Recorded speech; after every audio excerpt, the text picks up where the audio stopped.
দর্শক, শেরপুর ৩ ও বগুড়া ৬ আসনে নির্বাচন চলছে, ভোট গ্রহণ। এ নিয়ে আরো জানাতে শেরপুর ও বগুড়া থেকে সরাসরি যুক্ত হচ্ছেন সহকর্মী ইউসুফ ভূঁইয়া ও সঞ্জু রায়। শুরুতেই যাচ্ছি শেরপুরে।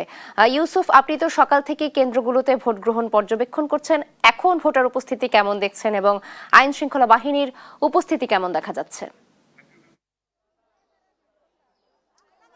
ভোট কেন্দ্রের পরিবেশ যদি একটু বলি, যে সকাল থেকে এখন পর্যন্ত কিন্তু শান্তিপূর্ণভাবেই শেরপুর ৩ সংসদীয় যে আসন রয়েছে সে আসনের ভোট গ্রহণ চলছে এবং এখন পর্যন্ত আমরা বেশ কয়েকটি যে দুই উপজেলা নিয়ে যে সংসদ নির্বাচন, সেই দুই উপজেলায় আমরা বেশ কয়েকটি কেন্দ্রে গিয়েছি এবং সেখানে গিয়ে আমরা যেমনটি দেখেছি যে প্রত্যেক কেন্দ্রে কিন্তু আমরা ভোটারদের বেশ ভালো উপস্থিতি দেখেছি এবং ঠিক এখন সকাল 11টা বাজে, 7টার পর থেকে কিন্তু ভোটাররা কেন্দ্রে উপস্থিত হতে শুরু করেছেন এবং বেলা যত বাড়ছে বেশ কয়েকটি কেন্দ্রে যেমন উপস্থিতি বাড়ছে এবং তবে কয়েকটি কেন্দ্রে আবার উপস্থিতি কমতেও দেখেছি আমরা। তবে আরেকটি জিনিস জানিয়ে রাখি যে পুরুষ ভোটারদের থেকে কিন্তু নারী ভোটারদের সংখ্যা আমরা বেশ কয়েকটি কেন্দ্রে বেশি দেখেছি এবং তারা বলছে যে দীর্ঘ অনেকদিন অনেকে ভোট দিতে পারেননি, সে ভোটের ক্ষুধা থেকে তারা এসেছে, তারা ভোট দিতে চান, সেই জায়গা থেকে এসেছে। এবং এর বাইরে বিএনপি প্রার্থী এবং জামাত প্রার্থীও দুই কেন্দ্রে ভোট দিয়েছেন এবং তারা ভোট প্রদানের পর জামাতের প্রার্থী কয়েকটি অভিযোগ করেছেন, সেই অভিযোগগুলো বিএনপি প্রার্থীর বিরুদ্ধে ছিল এবং বিএনপি প্রার্থী তিনি ভোট দেওয়ার পর সেই অভিযোগগুলো ভিত্তিহীন বলেছেন এবং বলছেন যে জামাতের প্রার্থী যে অভিযোগগুলো করেছেন সেগুলো মিথ্যা এবং বানোয়াট।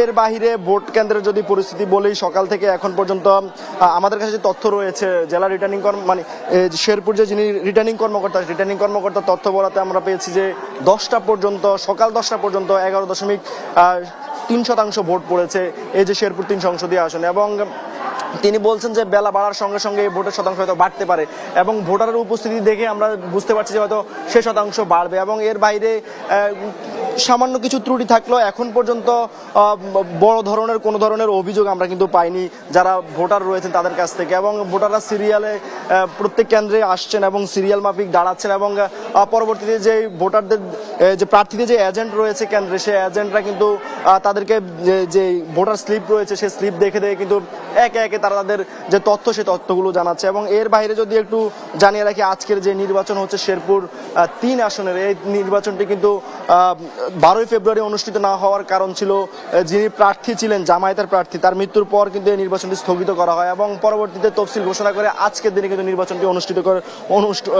হয় এবং নির্বাচন কমিশন থেকেও কিন্তু বারবার বলা হয়েছে যে ত্রয়োদশ জাতীয় সংসদ 12ই ফেব্রুয়ারি যে নির্বাচনটি অনুষ্ঠিত হয়েছে সেই নির্বাচন ঠিক যেভাবে অনুষ্ঠিত হয়েছে, যে নিরাপত্তা থেকে শুরু করে সব ধরনের ব্যবস্থাপনা কিন্তু এই শেরপুর নির্বাচনেও থাকবে এবং আমরা ঘুরে যেমনটি দেখেছি, যদি আপনাদেরকে একটু বলি যে আইন শৃঙ্খলা বাহিনীর কথা যদি একটু বলি, আমরা পুলিশ, বিজিবি এবং আনসার সদস্য যারা রয়েছেন তাদেরকে দেখেছি, তারা অত্যন্ত সতর্ক এবং তারা প্রত্যেকটি কেন্দ্রে আমরা তাদের উপস্থিতি লক্ষ্য করেছি এবং তারা কোনো ধরনের বলছেন যে একদম অবাধ, নিরপেক্ষ এবং সুষ্ঠু নির্বাচনের জন্য যে ধরনের আইন শৃঙ্খলা পরিস্থিতি বিরাজ করা প্রয়োজন, ঠিক সেই ধরনের আইন শৃঙ্খলা কিন্তু তারা রক্ষা করার চেষ্টা করছেন। এবং এর বাইরে যদি বলি, এখন পর্যন্ত কিন্তু যে ভোটের শতাংশ, সেই ভোটের শতাংশ হয়তো বাড়তে পারে।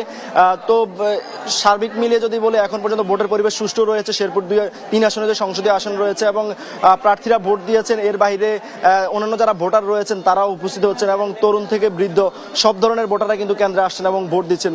তো আমাদের আরেক প্রতিনিধি রয়েছে বগুড়া ৬ আসনে, সঞ্জু রায়, আমরা তার কাছে যাব, সেখানেও ভোট অনুষ্ঠিত হচ্ছে এবং সেখানে পরিস্থিতি কি জানবো। সঞ্জু রায়, সেখানে ভোটার উপস্থিতি কেমন এবং কোনো ধরনের অপ্রীতিকর ঘটনা ঘটেছে কিনা একটু জানাবেন বিস্তারিত। ইউসুফ, প্রধানমন্ত্রী তারেক রহমানের ছেড়ে দেয়া বগুড়া সদর আসনে কিন্তু শেরপুরের মতোই সকাল 7:30 থেকে শান্তিপূর্ণ পরিবেশেই ভোট গ্রহণ কার্যক্রম শুরু হয়েছে। শুরুতে কিন্তু ভোটার উপস্থিতি কেন্দ্রগুলোতে কম থাকলেও বেলা বাড়ার সাথে সাথে প্রতিটি কেন্দ্রেই নারী ভোটারের উপস্থিতি বেশ চোখে পড়ার মতো। কেন্দ্রগুলোতে এখন পর্যন্ত কোনো রকম অপ্রীতিকর ঘটনা ছাড়াই বগুড়া সদর আসনের যে 150টি কেন্দ্র রয়েছে, প্রতিটি কেন্দ্রেই সকাল থেকে সুষ্ঠুভাবে ভোট গ্রহণ গ্রহণ অনুষ্ঠিত হচ্ছে এবং ভোটারদের উপস্থিতিও কিন্তু আমরা লক্ষ্য করেছি। এবং আপনি জানেন যে যেহেতু উপনির্বাচন নিয়ে অনেক সাধারণ ভোটার কিছুটা আগ্রহ কম থাকলেও যারা প্রার্থী রয়েছে, প্রার্থী এবং সমর্থকদের যেটি চেষ্টা ভোটারদের কিন্তু কেন্দ্রে নিয়ে আসা, এবং সেটি কিন্তু প্রার্থী এবং তাদের সমর্থকরা করছে।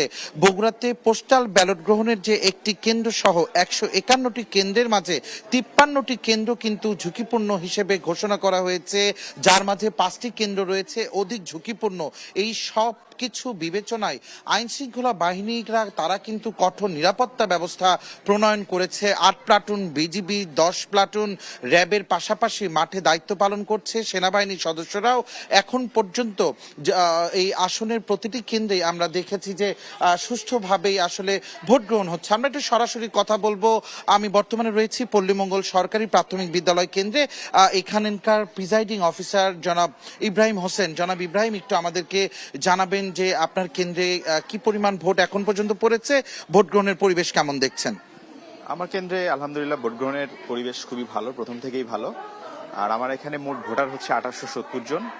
এর মধ্যে আমি আনুমানিক এখন পর্যন্ত যতটুকু তথ্য পেলাম প্রায় 390 বা 400 এরকম কাছাকাছি এরকম ভোট কাস্টিং হয়েছে।